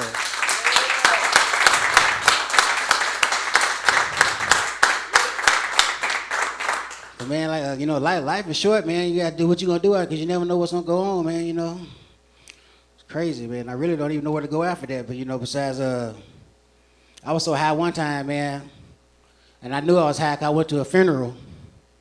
I was like, damn, man. I was so damn high. Like, nah. I'm walking up to the casket. I'm like, damn, not my dog, not my dog. I'm so damn high looking at the casket. This ain't my dog. I'm at the wrong damn funeral, y'all. You know what I'm saying? Economy's getting bad out here. I seen a pimp the other day on a bicycle. Come here, girl, come here. My damn money.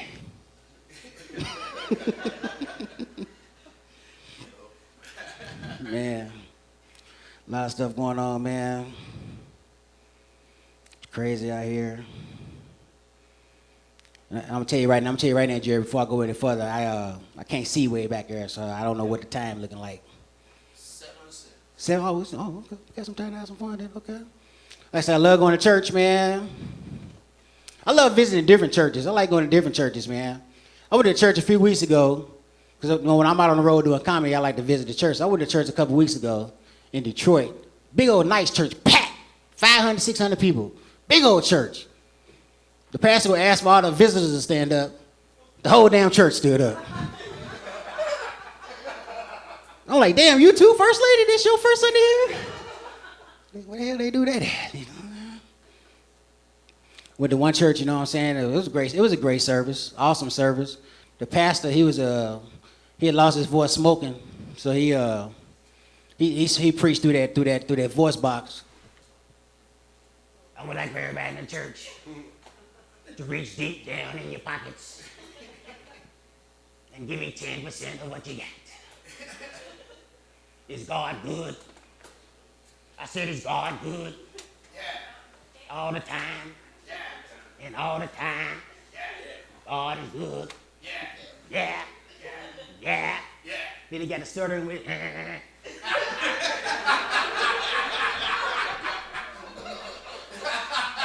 He started getting into his hoop.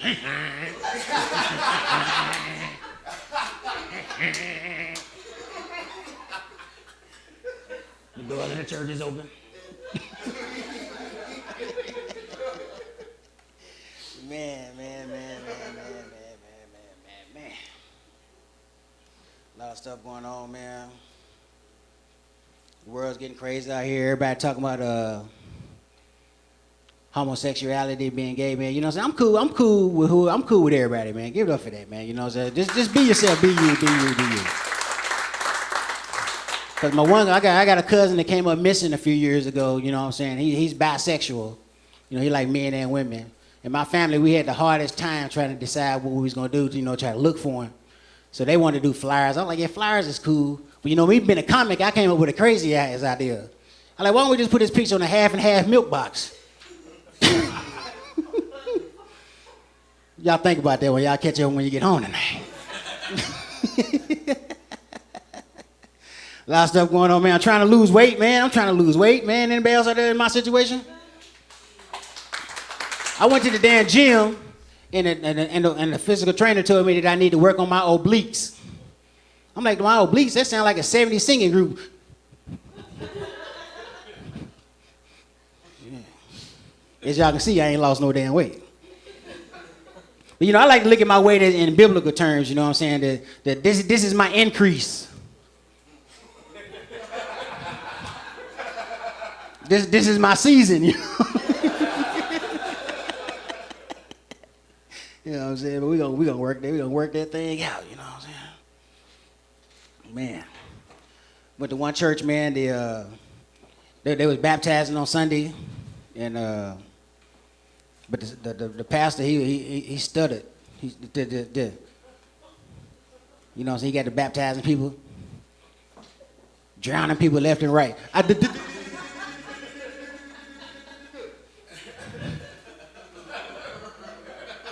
And then it was my time to get baptized. I started looking around. I took my clothes off. I got up out of line. Like, I ain't dying in here today. You know what I mean? Man, I don't know if I gave a shout out. Did I give a shout out to the internet people? It was Indiana Talks Radio, right, Jerry? Shout out to Indiana Talks Radio. Appreciate y'all for tuning in, you know what I'm saying? Making this a big old thing. Try to find a few more things, you know, I can do out here, man. You know what I'm saying? Oh, man. Whew. What the hell? Y'all got the heat on up here, boy. My big ass is rotisserizing up here. and I used to be a stripper, too, y'all. That was my stripper name, Rotisserie.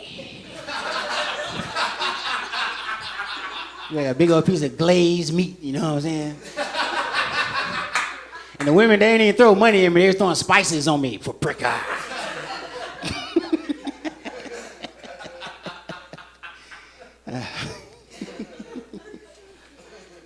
Man. Ladies, clap if you got good if you got good coochie. I mean, I like good coochie, man, but the only thing about good coochie, it make you come faster than police to a white neighborhood.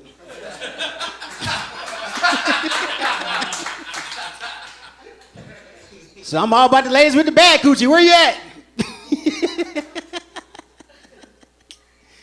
Oh, man. Matter of fact, you know what I'm saying, I'm gonna do something different tonight. I'm not even gonna close on a on the closing joke tonight. I want to do something special tonight since this is the first year celebration. I want everybody right now pull out your smartphone. Pull out your smartphone. Pull out your smartphone. Go to your camera. Go to your camera. Go to your camera. And I want y'all to take a picture of me, and the next comment is gonna come up. Take a few photos of the room, and we're gonna start a hashtag tonight. We're gonna start a hashtag. The hashtag is gonna be Auto Nation.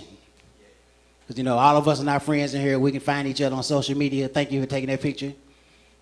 You get a camera. You get a camera. You get a camera.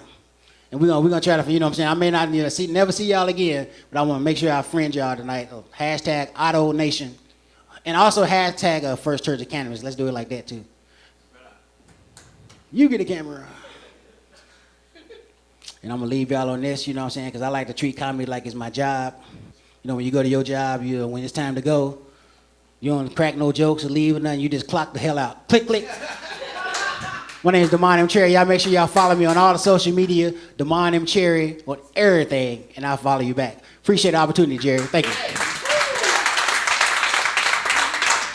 Ladies and gentlemen, keep it going for Rotisserie, Mr. Damon Cherry. Don't forget that's hashtag AutoNation, OTTONATION. Ladies and gentlemen, we are going to keep things rolling right along here, as we like to keep things rolling around the First Church of Cannabis. Please welcome to the stage, he is the Archangel of the Church of Cannabis. Please welcome Mr. Jerry Goebel.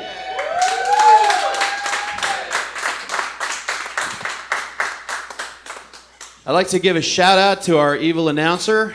That's nothing says ominous church than the creepy Darth Vader evil voice in the back of the room before the show when we're working. Glad you guys can make it. This is a 1-year anniversary, which is pretty amazing. Am I loud enough? Yep. Am I? Okay, I don't know if I'm talking in a vacuum or not. I'm so overwhelmed with euphoric vapors of love. No, I'm just kidding. I can't believe it's been a year. We've only had 3 weekends off in the course of a year. That's 49 shows booked. And I've had 5 people on it on average over the course of the year. And everybody, all these guys have done it for free, except for 2 dudes, and they're dead. No, I'm just kidding. No, they're not. No, their sets were, but I'm not petty or nothing. No, hell, I'm super petty. No, you know what? And I love comedy. I do. I absolutely love it. I'm like 25-something years, 24. I don't know, man. I should be up for parole from comedy anytime now. I don't know. It's been, I feel like Leonard Peltier of comedy. It's like, oh, are you going to be quitting comedy anytime soon, Joe? I don't know, man. It's been 24 years. It's been a long time, And, okay, so Cherry Red, Damon Cherry, is Ty Wilson's nephew. Ty Wilson got me in the business years ago. You know what I mean? And it's like these full circles. This is like families of comedians. This is generational comedians. This is like the Waltons of comedy, where everybody's a John Boy, so to speak, because that was really the punchline character on that whole show. Good night, John Boy. That's how it finished up. You do a pedophile joke, good night, John Boy. Incest joke, good night, John Boy. You get the riff. We're not all... Jerry Goebel, the Highlander of comedy. The last day. I remember when life existed on the planet. I'm staying here at the First Church of Cannabis in the basement, living off of rations. Everyone else is dead. I have files of each and every one of them. I love them truly, and I watch them. But they're dead. And I am the funniest man on the planet. I'm going to have some more beans and do another set. I'll be right over here. Mung beans again? Can't stand going a day without my mung beans at the First Church of Cannabis. I feel like I'm at the point now, somebody was like, these religions, man, I don't know, it sounds like you're kind of in a cult. And I'm like, I don't know about that, man. That's a little extreme. I don't think it's a cult. I mean, granted, I am selling bean pies down at the intersection. But, what you gonna do? Guys gotta eat, right? Hey, man, you want some incense? First Church of Cannabis. Bean pie? Bean pie? We're a funnier version of the Nation of Islam. Really, we are. We're not quite. Come on, man. Give me a break. Give me a break. We'll joke for food. We don't care. We're the First Church of Cannabis, man. We're trying to spread the love, man. So we got something going on. Standing Rock. That whole, the whole completely stupid injustice white people should be ashamed of. That thing.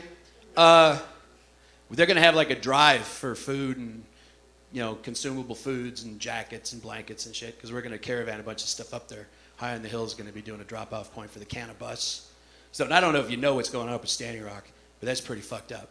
Okay, so these oil guys want to run a pipeline through, like, sacred burial grounds in reservations, and they want to put their pipeline close enough it can get into the Missouri, which in effect would get into the ocean through the Mississippi. So it's a real bad idea all around.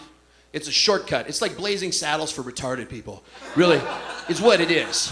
It's really for retarded people. It's like, all we're missing is a good Cleavon Little character in this fucking thing, and Willy Wonka's dead, so we need a new guy to go up to North Dakota and get John LePetamine in the North Dakota fucking Nazi service. I don't know what the fuck's going on up there. I used to live in North Dakota. It used to be a lot of nice drunk Norwegians. The big entertainment in Adams, we had a bowling alley. That was also the bar. That was also the arcade. That was also the only place that you could do anything other than stare at your family.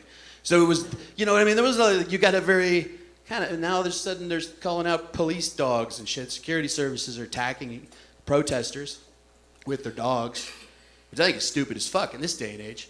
Because here's the thing. People are talking about, like, okay, Nazi Germany, everybody did their job. These soldiers would do their job. Well, here's the thing about those fucking guys. Those fucking guys didn't have Facebook addresses. Those guys, we didn't know where those fucking guys lived. That was really the whole thing. It's like, you're really gonna go and be an asshole like that on now? Now you gotta go back to the hoods, dude. Go back to the hoods. It's probably safer, and a little more honest. Let's quit calling it security servicing. I mean, you're trying to go through a fucking burial ground, for Christ's sake. For oil. All the fucking, and it's fracking oil, right? So they're pushing water we're gonna need to drink into the ground to push that oil that gets in the water and fucks shit up, and then we get, we save $1 on gas. But you're drinking flaming water. And then Nestle gets to make you pay for it like they said they were going to in the first place. And then all of a sudden the set turns sinister. Right? This isn't really very funny, but that's just the way it is. Willy Wonka's dead. Cleavon Little's not coming to save us. We got to do this one ourselves, kids. And this is an easy one. Oil pipeline. An oil pipeline. Those fucking guys. Seriously, that is Blazing Saddles. It's the same plot line. So what we need to do is we need to find a Lily von Stupp is what I need to find. A Lily von Stupp. I am willing to start drinking a lot. Go back to my days. It makes my feet hurt, but I'm willing to do that for this country. If it will stop stupid white people from being stupider than stupid every time they do something. It's stupid. I don't know why white people... I'm apologizing to the universe on the internet and everybody for white people. They're stupid. I'll just tell you right now, they're dumb. Operation Paperclip. Of course we didn't bother with worrying about taking a bunch of Nazis over here. Christ, they were going to come over and help us clean up the Indian thing. I mean, jeez, really? It's still white people. It's an oil thing. Who's making money off of this shit? Really? You're going to run a pipeline through their fucking burial grounds. Really? Have you never seen Poltergeist? Well, your gas station's gonna be possessed. Oh, they don't even care, man. And the thing that should bother white people is white people are pretty uptight about their dead people. They are. They got to build monuments to the motherfuckers. The only people that did it worse, they were like Egyptian, and they had a lot of help, So, they were the Oompa Loompas of the old days. Jupaloopas, that's what they're, right? There's a history joke. But don't worry, most of your millennials, it won't matter. The history doesn't matter since what, 1960, right? How far back does real history go in this country? When you start thinking about, okay, if everything happens in a cycle and everything happens in patterns, then the question becomes, what is happening again that has happened before? The Indians have always been fucked. They've always been fucked over and over and over. And we gave them some casinos, so that'll make it even, right? Right, because that's kind of the whole, I think that's the feeling. I think it's a predominant white feeling. Because I've been up through Wisconsin and through Minnesota. And those fucking people clean me out. You know, it would be easy to walk away and say, well, that should make you feel even for it, but not really, because you're still being a douchebag. I mean, you're running a fucking pipeline over Grandpa. You know, that's kind of creepy. It's like, yeah, you want to go see Grandpa for Memorial Day? I'd love to, but you know, there's a pipeline over where he used to be. And one day they're coming to white people's cemeteries, and they're going to call it public domain again. Honestly, cremation's the best way to go, I think. Because let's face it, you never know when they're going to drive a pipeline through your place. Because who knows, you might be the oil one day. Right? Here's long-range planning for oil for companies. Is what they need to do is stake out cemeteries for like 700 years in advance. Right? Or 1,000. I don't know how long it takes. But they should buy property rights to dead people so they can get the oil from them later. I think that's something that they should be forced to buy for all the fucking stuff that they've dumped on the ground. Right? Does it stand to reason? And then they can pressure wash Grandma out of the earth. Right? That's the best part about seeing flood stuff from down south is the floating caskets. It's really breathtaking. It's like a Nick Cage or Nick Cave album. You know, you're talking about, oh, here they come, just a big parade of caskets floating down because they were so airtight and, you know, Grandma's fine. She's floating. She's going down the river. You know, it's not like there's Niagara Falls or anything at the end. You know, she could probably survive it, sort of. You know. You never know. She's pretty resilient, you know.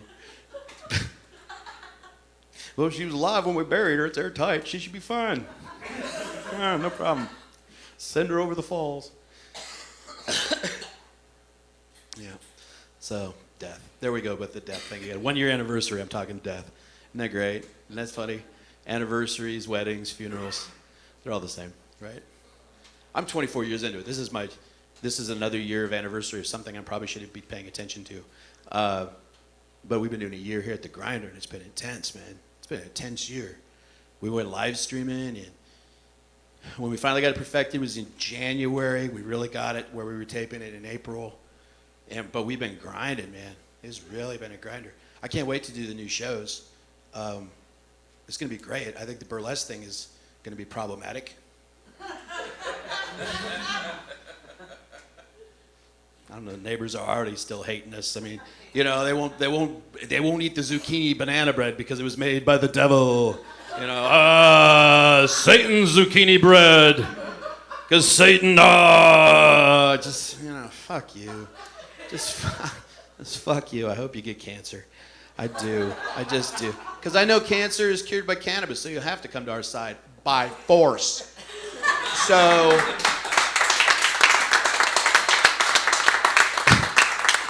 So I'm just kind of like, you know, yeah, they're going to, oh, yeah, chemtrails, they could cause cancer. Yeah, good. Knock yourself out. You're not going to nobody's going to fucking listen. You can tell them, don't be mean to Indians. I'll say to the internet, don't be mean to Indians. Leave them the fuck alone. Can you just leave them the fuck alone for 5 seconds? No. Just can't. I can say what I want, but it's like, oh, my God. These people, these dumb motherfuckers. Standing Rock. I keep going back to the Indian thing. Okay, North Dakota, I don't know if they teach anything about Indian stuff anymore. You know, other than Columbus fucked them over, you know, and that's kind of where they leave it. And then there's the whole, there's the Custer thing. They bring that up. You know what I mean? It's like the one where the white guy got what he deserved kind of thing. And it was just like, oh, well, there you go. There's their one. There's their one war. Like, we don't lose wars. There's Custer, he was an arrogant dick, and he got what he deserved, and it was hubris, and it's a moral story, and that's the whole fucking West. And ignore the massacres and shit, and then watch Disney remake the fucking Lone Ranger. Right?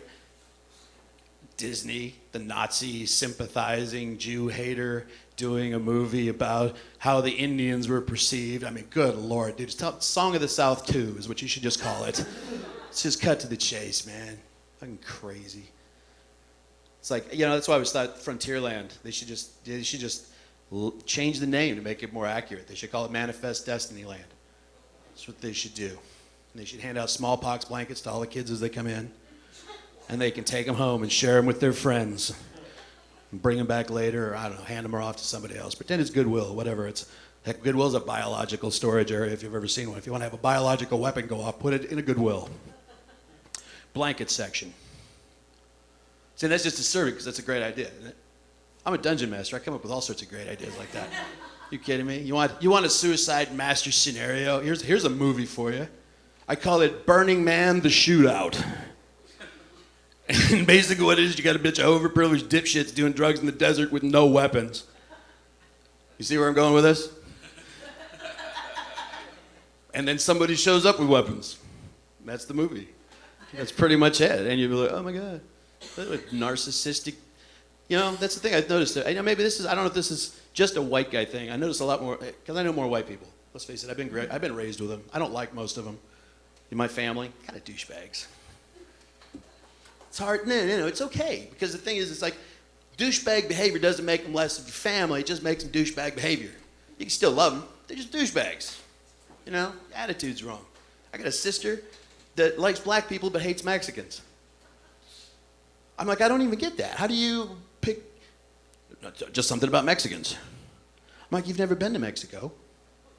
You don't know anybody who's Mexican. How can you, I don't understand it. And she just has this, and that's family. And you can say, well, I could revile her for being an ignorant fuck, which she is. Internet. Archive that, bitch. I don't give a fuck. I don't even like Thanksgiving. Who gives a shit? You know what I mean? Christmas, whatever. I'm kind of turning a-religious. I'm in a church now. You know, I'm like Mother Teresa. She was at the end, they were like, oh, Mother Teresa's a saint. No, she was pretty fucking pessimistic at the end. She's like, I'm being buried alive in orphans every day. God, why? And it's just, well, that's just how it's going, because you won't teach them to wear a rubber. That's all. I mean, that's all you got to do is wrap that rascal, and you're not being buried alive, Mother Teresa. That was the one message your sainthood was supposed to get out. Good job. Good job. Help me, I fell over a cord of orphans. Oh, geez. 15 score of orphan went up that hill. Only 1 score came back. That's story problems from Macedonia. Anyway. Spartan math. When taking multiple children that are deformed to the mountain to nail them to the side, when you take down the surviving one, how many do you have? Oh, gee, let me see. How many orphans have I got? Let me see. 3. No, doesn't even make sense. But they were Spartans. They weren't very bright. They were white, for the most part. I'm pretty sure. I mean, they had a pretty raw attitude about life. It was all military.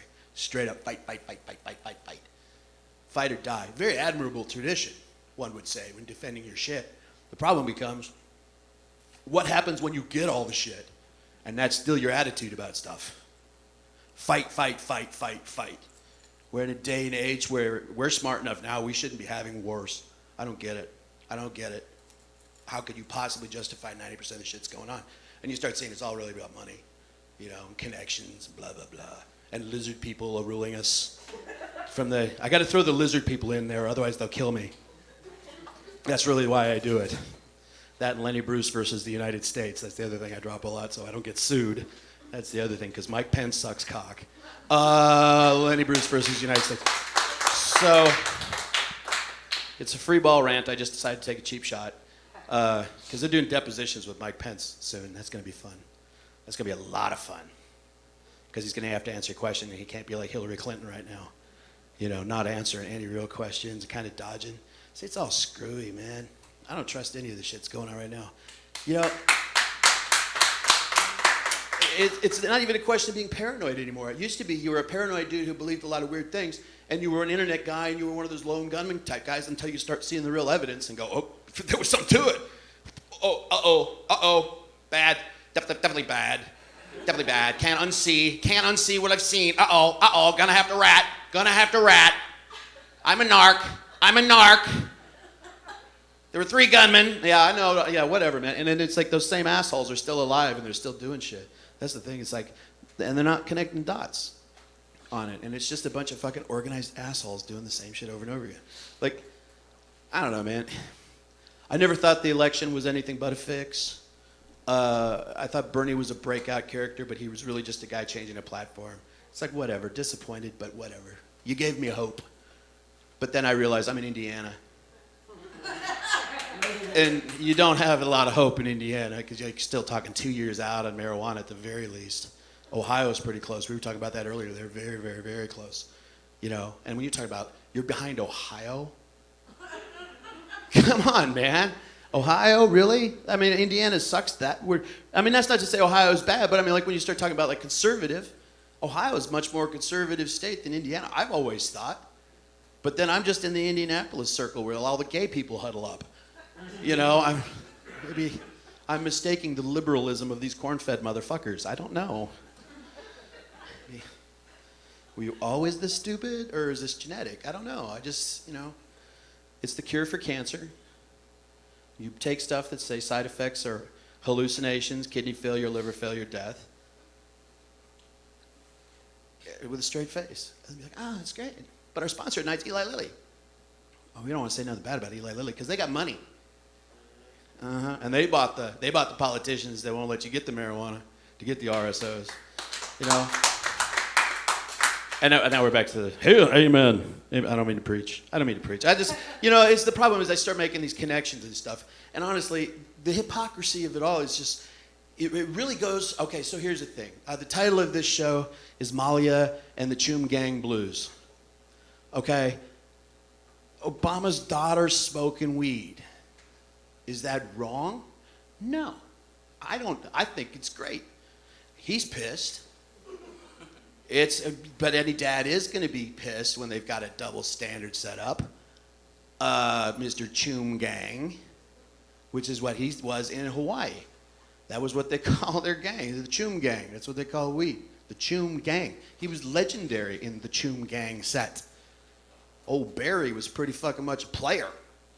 Did coke, he did all the drugs, man. He did everything that you would do if you were alive and were able to get it, you know? So he's been a human being. Now he's president, but he's also got life or death orders. He could pardon every single person of every drug offense in this country and kill the drug war in just a pen stroke. Old Barry. He invented a trick called roof hits. I think that's amazing. He's an innovator. He's not only the first president to smoke pot properly. Fucking Clinton didn't even know how to smoke a joint. What a piece of shit. Really?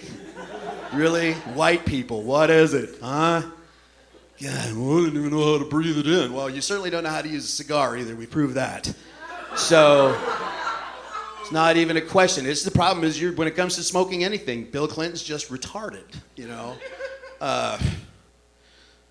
It's a Tipperillo, whatever. It doesn't change it. It doesn't matter how expensive it was. Doesn't matter how expensive it was, Bill. You just don't do it that way. It fucks up the flavor. And you can take that either way. Because something tastes funny. And then you just picture in your head what it is, and you'll know exactly how filthy your mind is. Like, this tastes awful.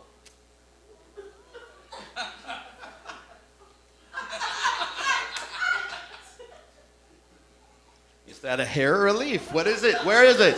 In your mind, crowd, you filthy-minded bastards. Quiet, sitting in the dark. Little voyeur fest. When's the burlesque show, Jerry? When's the burlesque?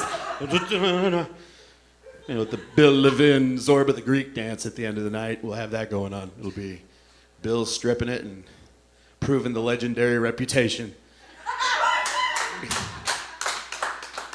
As he cuts a piece of wood in half with it. Lengthwise, he'll be like, it'll be dun dun dun dun dun dun dun dun dun dun dun dun.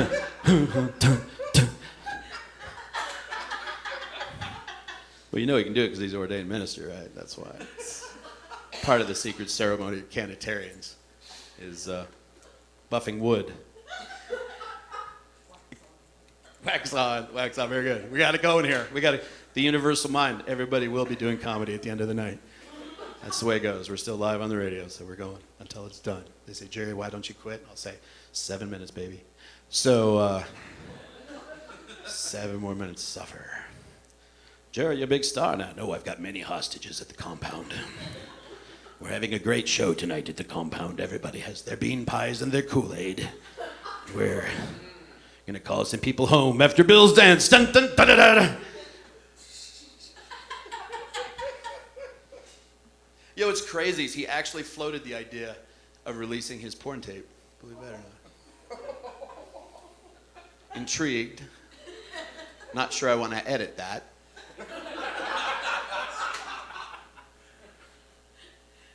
As an old school porn watcher, I have watched many, many porns. And I say porns in the sense of porns as in like legions of volumes. I was there back when you had to wait a line at a time. I've been there since the beginning. And that's really the Pong of porn is what that is. You know, it's basically a dot going back and forth over and over again, and you just watch and wait for the end results. And hey, oh, it's a dude. Oh, fuck. And you got to start over, you know. That's how you learn staying power.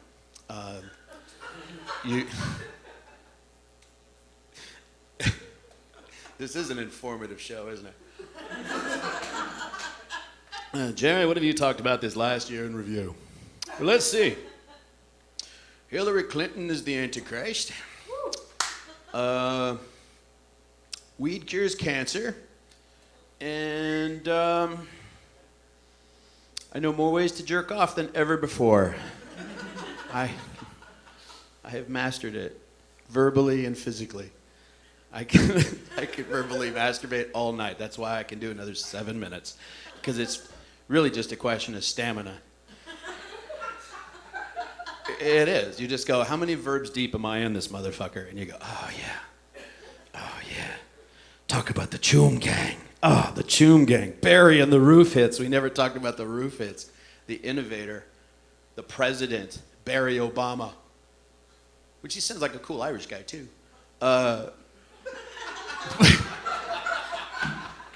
Or if you're using it as a verb, then it's Barry Obama, which is very Republican-y, but I'm not, you know, whatever. To each their conservative vice, you know. So what he would do is this thing called Roof Hits, which it is you'd hotbox until there's nothing left to smoke. And then you have to do all your smoking from the roof. That's a real thing. President of this country. Taking roof hits like a goldfish going after crackers.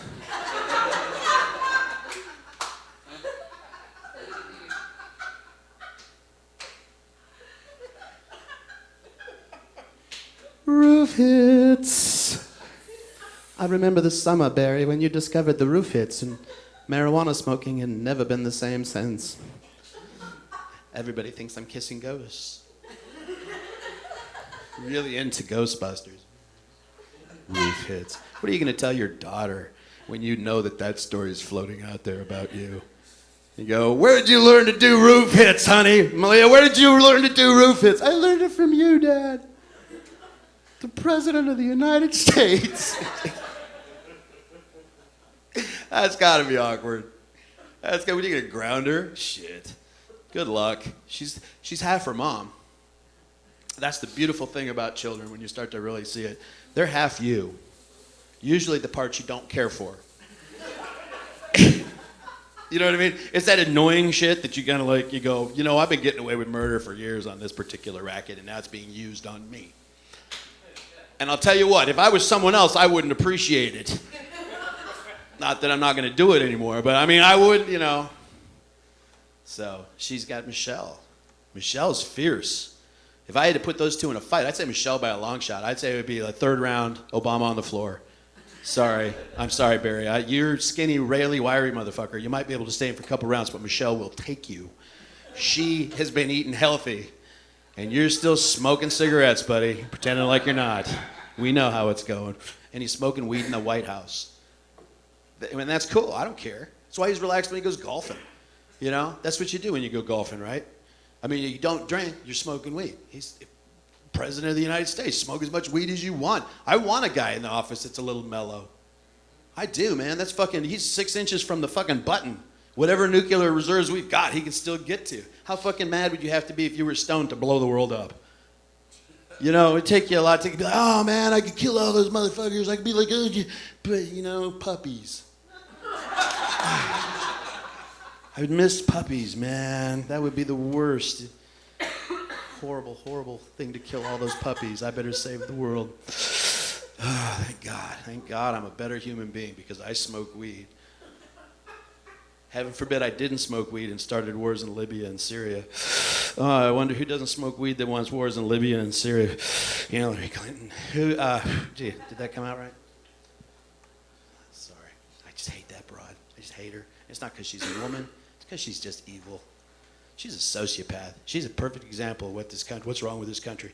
Standing Rock, Hillary Clinton is exactly what's wrong with those same type of people. Narcissistic sociopaths. That's what it is. Everybody's so into themselves and how they come across that they ain't thinking about other people. And a sociopath, here's a cute thing about sociopath. They say sociopaths actually know what fear is. They just don't recognize danger. They have no idea. So they know fear. They only know when they're being manipulated, but they don't know when they're being wrong. And that's exactly what Standing Rock is all about. And then you say, we're doing an election. I'm sorry, man. I would vote third party. I'm going to just say it. Don't give these assholes, either one of these assholes, any votes. Just resist. Get your bunker. Buy your bean pies. Get ready to make your sacrifices to the lizard overlords who are going to take over when this goes down. You want to have an Indian as a friend, I'll tell you fucking what. Country boy can survive. Yeah, right. I've seen the Southern boys around here. Those fucking guys don't last a week. So, know an Indian, be nice to an Indian, donate to an Indian. And that's our show for tonight. And you're all free to leave and spread your bean pies among the world.